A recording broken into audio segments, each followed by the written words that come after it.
کیا ہوگا اگر پوری دنیا پانی میں سما جائے؟ یہ واقعہ ہے حضرت نوح علیہ السلام کا۔ کیا ہو اگر پوری دنیا ایک ہی دن میں پانی کے نیچے سما جائے؟ آج ہم جانیں گے اس خوفناک منظر کے بارے میں جب زمین نے پانی اگل دیا اور آسمان ٹوٹ پڑا۔ آخر کیوں آئی تھی وہ تباہی جس نے انسانی تاریخ کو ہمیشہ کے لیے بدل دیا؟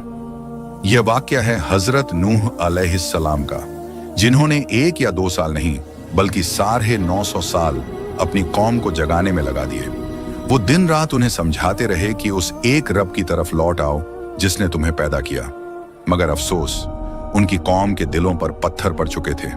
صدیاں گزر گئیں، نسلیں بدل گئیں، لیکن سوائے چند وفادار لوگوں کے کسی نے حق کی آواز پر لبیک نہیں کہا۔ جب ہدایت کے دروازے بند ہو گئے تو اللہ کا حکم آیا کہ ایک کشتی بناؤ۔ حضرت نوح سوکھی زمین پر جہاں پانی کا نام و نشان نہ تھا وہاں لکڑیاں جھوڑنے لگے۔ یہ دیکھ کر بستی والے مذاق اڑانے لگے۔ کوئی طنز کستا کہ ارے دیکھو، کل تک جو نبی تھے آج برہی بن گئے۔ کوئی ٹھہاکا لگا کر پوچھتا کہ اے نوح، کشتی تو بنا لی مگر اسے چلانے کے لیے سمندر کہاں سے لاؤ گے؟ کیا اسے ریت پر گھسیٹو گے؟ مگر نوح خاموشی سے اپنا کام کرتے رہے، کیونکہ وہ جانتے تھے کہ آگے کیا ہونے والا ہے۔ آخرکار امتحان کی گھڑی آ گئی۔ اللہ کا فرمان آیا کہ جلدی کرو، اپنے گھر والوں کو اور ان چند ایمان والوں کو کشتی میں سوار کر لو۔ اور صرف انسان ہی نہیں بلکہ زمین کے ہر جانور اور پرندے کا ایک ایک زورہ بھی کشتی میں محفوظ کر لیا گیا۔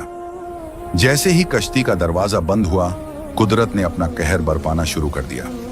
زمین پھٹی اور پانی ابل پڑا، آسمان کھلا اور سیلاب اتر آیا۔ وہ پانی نہیں، خدا کا جلال تھا۔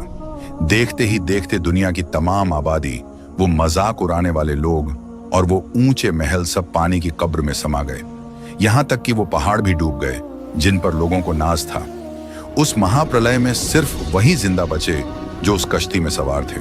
وہ کشتی صرف لکڑی کا ڈھانچہ نہیں تھی بلکہ وہ ثبوت تھی کہ جب ساری دنیا ساتھ چھوڑ دے تو خدا کا دامن تھامنے والے ہی کنارے لگتے ہیں۔ یہ صرف ایک واقعہ نہیں بلکہ آنے والی نسلوں کے لیے ایک بہت بڑی نشانی تھی۔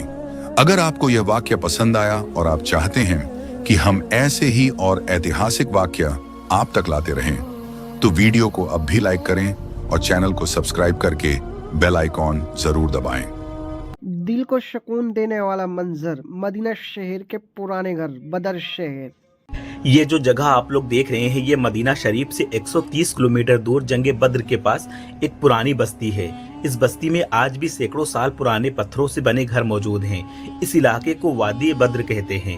کہا جاتا ہے اس بستی میں وہ لوگ رہا کرتے تھے تو جنگ بدر کے آس پاس میں بسے ہوئے تھے، اور اسی بستی کے پاس اسلام کی پہلی جنگ بدر ہوئی تھی، جہاں صرف 313 مسلمانوں نے 1000 سے بھی زیادہ دشمنوں پر جیت حاصل کی تھی۔ آج بھی اس بستی کے وہ پرانے گھر، گلی اور دیواروں کے نشان موجود ہیں، اور پاس میں ہی جنگ بدر میں شہید ہوئے صحابہ کی قبریں اور مسجد عریس بھی موجود ہے۔ اسلام کے اتہاس کی گواہی دیتی ہوئی یہ سینکڑوں سال پرانی بستی ہمارے نبی پاک صلی اللہ علیہ وسلم کے دور کی یاد دلاتی ہے۔